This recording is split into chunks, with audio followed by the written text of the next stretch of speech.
Two types naman ng sushi ang ating i-roll ngayon mga pre. Ang ating Yumi Special ang aking unang minix at ni-roll mga pre.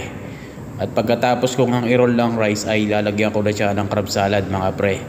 And then nilagyan ko rin siya ng tempura shrimp mga pre.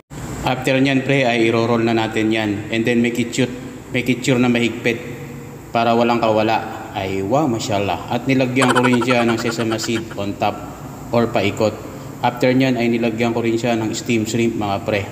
And then ipe-press ulit natin ang bamboo mat para sureball na mahigpit ang ating steam shrimp sa ibabaw. Ay wow mashallah. Okay na yan. And then next naman natin ang ating salmon avocado mga pre. After ko ang i-flat ng rice ay lalagyan ko na siya ng Philadelphia cheese mga pre. At pagkalagay ko nga ng Philadelphia cheese ay lalagyan ko na siya ng breaded salmon mga pre. And then ng slice avocado.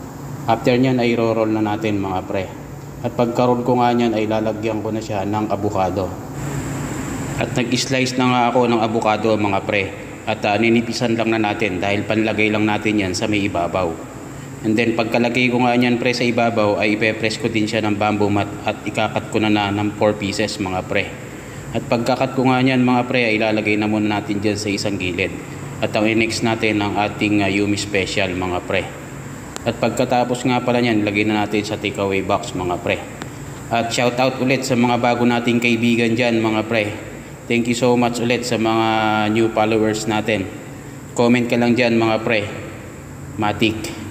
And then after nyan, nilagyan ko na nga ng sauce parehas ang ating sushi. At nilagyan ko ng spring onion and then ng ating white ginger and then ng wasabi.